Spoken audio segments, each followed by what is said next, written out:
మీ season తర్వాత big బాస్లో బాగా నచ్చిన కంటెస్టెంట్ ఎవరు ఇన్ని సీజన్స్లో? శివాజీ గారు చాలా నచ్చారు. ఇంకా పల్లవి ప్రశాంత్ అంతే, వాళ్ళిద్దరే నచ్చారు. సీజన్ 7 కాబట్టి మొత్తం ఓవరాల్ అన్ని సీజన్స్లో కలిపి వాళ్ళే నచ్చారు. గీతక్క మా సీజన్లో అయితే గీతక్క ఇష్టం నాకు, ఎందుకంటే బ్యాలెన్స్డ్గా మాట్లాడుతుంది. ఎక్స్పెక్ట్ చేయదు అంటే వీళ్ళతో మాట్లాడితే ఏంటి, వీళ్ళతో మాడకపోతే ఏంటి, వీళ్ళతో మాట్లాడితే ఓటింగ్స్ పడతాయి, ఇలాంటివి ఏమి ఉండదు. She balanced. నన్ను కూడా బాగా ప్యాంపరింగ్ చేసిందంటే గీతక్క. సో గీతక్క ఇష్టం. సో మాకు మీ సీజన్ నుంచి నూతన్ నాయుడు కానీ బాబు గోగినేని కానీ ఎవరు కనిపించట్లేదు, ఎందుకు? ఏం చెప్పాలి, ఒకటి తర్వాత జైలుకి పోయాడు, ఒకటి ఇండియా వదిలేసిపోయాడు. అసలు రెండు గురించి నేను ఇప్పటికీ ఎవరు ఇండియాకి వదిలేసి వెళ్ళారు? నూతన్ నాయుడు తర్వాత జైలుకి వెళ్ళాడు, తర్వాత ఆయన ఇండియా వదిలేసి వెళ్ళిపోయాడు ఆస్ట్రేలియాకి. ఇక వాళ్ళిద్దరి గురించి మాడుకోవద్దు, అసలు వేస్ట్ టాపిక్. ఏమైపోయారు, కనిపించట్లేదు. మనకు తెలీదు. నేను ఏమన్నా ఆయన పియేనా డేట్లు చూసి చెప్పడానికి, ఎక్కడ ఉన్నారు, ఏం చేస్తున్నారు అనడానికి. అసలు నేను నా కెరియర్లో చెప్పానుగా, ఒక ఈవెంట్, ఒక షో కోసం దిగజారిపోయిన పర్సన్స్ అంటే వాళ్ళిద్దరే. అది ఇప్పుడు మీరు అనొచ్చు, నువ్వు అగ్రెసివ్ కదా, నువ్వు అది కదా, ఇది కదా. Okay, then fine. నాకు నిజంగా బుద్ధి లేదురా భయ్, ఆయనకు ఉందిగా. సరే, నువ్వు అన్నట్టు నాకు బుద్ధే లేదు, నేనే ఒప్పుకుంటా. నాకు ఈగో, నాకు కొవ్వు, నాకు ఇంకేదో ఏదో నేనే అనుకుంటా. వాళ్ళకు ఉంది కదా మరి, ఇంకా డబ్బులు ఉంది కదా ఉన్నప్పటికీ అంతే. అలాంటప్పుడు పక్కన నన్ను ఒక్కదాన్ని బ్లేమ్ చేయకూడదు, అందరినీ బ్లేమ్ చేయాలి. సో లైఫ్లో what is the most happiest moment? ఏది బాగా రిగ్రెట్ అయ్యే మూమెంట్? రిగ్రెట్ అయ్యింది బిగ్ బాస్కి వెళ్ళడం. ఇందాక దానివల్ల నేను తెలుసా జనాలకి, దానివల్ల కొంచెం. ఇప్పుడు నువ్వు అది నేను నీ గురించి చెప్తున్నా, నా గురించి నా మనసులో ఏదనుకుంటుంది నేను అదే అన్న. వెళ్ళకపోయి ఉంటే మేబీ సంజన ఇంకా మంచిదానిలాగా మోడలింగ్ చేస్తూ బుద్ధిమంతురాలాగా ఇంకా బాగుండేదేమో కదా. సో జనాలు కొత్తగా కనిపించేదేమో, అంత నెగిటివ్గా కనిపించి ఫైర్ బ్రాండ్ అనే పేరు తెచ్చుకోకుండా ఉండేదేమో. సో అదొకటి. హ్యాపీనింగ్ మూమెంట్స్ అంటే చాలా ఉన్నాయి. సినిమా తీయడం కానీ చాలా ఉన్నాయి. ఎవ్రీ మూమెంట్ మా డాడీ కార్ కొనడం కానీ చాలా, అన్నీ నాకు everything is happening moments. So అందరినీ నమ్మడం నీ స్ట్రెంగ్త్, మోసపోవడం వీక్నెస్ ఏంటి? నాకు అదే అర్థం కాలేదు. అంటే నమ్మకం లేకపోతే, ఇప్పుడు నువ్వు పిలిచావు, నమ్మకం లేకపోతే ఇప్పుడు ఎందుకు వస్తాయి ఇక్కడికి? అంటే నువ్వు అఫీషియల్గా పిలిచావు, అది వేరే విషయం.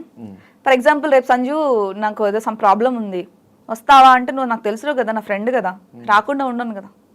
సో అది నమ్మకమే కదా, అంటే నా ఫ్రెండ్ అని నమ్మకమే కదా. ఇందులో వీక్నెస్ ఏంటి? ఆ నమ్మకం వాడుకున్న తర్వాత నన్ను మోసం చేస్తాడు, అది వీక్నెస్. నాకు అర్థమవుతుందా? 10,000 డబ్బులు అడిగావబ్బా, ఇచ్చినప్పటి వరకు నేను దేవతే. డబ్బులు ఇట్లా అడుగుతావు చూసావా, అప్పుడు క్యాటర్లు వస్తాయి. నీ అమ్మ నువ్వు విద్యే, నువ్వు ఇలాంటి దానివే, నువ్వు నన్ను డబ్బులు అడుగుతావు, అలాంటివి వస్తాయి. దానివల్ల చాలా డబ్బులు ఇచ్చి, నీకు తెలీదు. ఒకప్పుడు నేను బ్లడ్ డొనేషన్ కానీ చాలా అని తెలుసు, చాలా చేస్తాను నేను. కోవిడ్ రావడానికి కూడా కారణం, ఒక 50-60 మెంబర్స్కి ఫుడ్ పెట్టడం వల్ల నాకు కోవిడ్ వచ్చింది, తెలుసా విషయం. 7 days నేను హాస్పిటల్లో పోరాడాను. మంచికే వెళ్ళా, కానీ నా చెడు వచ్చింది. అలాగే ఎవరన్నా ఫర్ ఎగ్జాంపుల్ నా డ్రైవర్ కింద పనిచేసేవాడు, అక్క ఇల్లు కట్టుకున్నాను అక్క, ఇది స్లాప్ వేస్తే నాకు రేపు పొద్దున లోన్ శాంక్షన్ అయిపోతే 2.5 lakhs వస్తే రాగానే ఇచ్చేస్తా అక్క అన్నాడు. సరే తీసుకోరాను. 3 years అయిపోయింది, వాడు ఇల్లు కట్టుకున్నాడు, దానికి ఏసీ కూడా పెట్టించాడు. ఇప్పుడు డబ్బులు రాలేదు. అడిగితే అసలు నువ్వు నాకు ఇచ్చావని గ్యారంటీ ఏంటి అన్నాడు. నోట్లు లేవు కదా. తర్వాత ఇలాగే నాకు అన్నయ్య లేరు, రాఖీ కట్టానని ఒక రీజన్కి యూకే వెళ్తానంటే ఒకటికి 8 lakhs ఇచ్చా, సెటిల్ అవుతానంటే. నోట్లు లేవుగా, నాకు ఇష్టం వచ్చినప్పుడు ఇస్తా, లేకపోతే లేదు. ఇప్పుడు 3 సంవత్సరాల నుంచి అదే జరుగుతున్నాయి. సో ఇలాంటివన్నీ నేను వాళ్ళ కెరీర్ సెట్ అవుతుందని ఇచ్చిన దానికి కూడా రివర్సే నా గురించి బ్లేమ్ చేసి మాట్లాడిన వాళ్ళు చాలామంది ఉన్నారు. ఆ ఎక్స్పీరియన్స్తో నేను అసలు మనుషులు నమ్మడం మానేసా. అరే బాబు ఎందుకు వచ్చిన గోలరా, అందుకే చెప్తున్నా కదా, మనుషులతో బయటకు వెళ్ళడం మానేసింది, మనుషులు నమ్మడం మానేసింది. అసలు నీకు ఎప్పుడు అదే చెప్తున్నా కదా, పార్టీలో చూసావు కదా, ఒక్కదాని ఒక్క టేబుల్లో ఎందుకు ఉంటుంది తెలుసా, గెలిగితే ఎందుకు వచ్చిన గోలరా బాబు. సో మీకు కూడా డబ్బులు కావాలంటే ఆమె ఇన్స్టాగ్రామ్ అట్లా మెసేజ్ పెడితే నోట్స్, ప్రామిసరీ నోట్స్ ఏం లేకుండా డబ్బులు, ఆ తర్వాత నేను అడుగు తింటా. సో ఫైనల్గా ఆడియన్స్కి క్రైమ్ రీల్ ఎప్పుడు వస్తుంది, ఎప్పుడు రాబోతుంది, సినిమాలో వాళ్ళు ఎగ్జైట్ అయ్యే థింగ్స్ ఏమున్నాయి, ఎప్పుడు రిలీజ్ అవుతుంది ఏంటో వాళ్ళకి చెప్పేస్తే మనం క్లోజ్ చేద్దాం. యా, క్రైమ్ రీల్ అనేది అందరికీ నచ్చే సబ్జెక్ట్. ఇప్పుడు యూత్కి బాగా కనెక్ట్ అయ్యే సబ్జెక్ట్, రీల్స్ చేసే వాళ్ళకి మరీ కనెక్ట్ అయ్యే సబ్జెక్ట్ ఇది. సోషల్ మీడియా ఎడిక్షన్ ఉన్న వాళ్ళందరికీ ఈ సినిమా బాగా కనెక్ట్ అవుతుంది. ఒక మంచి మెసేజ్ ఉంటుంది ఫిలింలో. సూన్ మాది నెక్స్ట్ మంత్ ఫస్ట్ వీక్లో రిలీజ్ అవుతుంది. సో డేట్ మేము త్వరలోనే కన్ఫర్మ్ చేస్తాం. సో అందరూ వచ్చి ఫ్యామిలీతో వచ్చి చూడొచ్చు సినిమాని.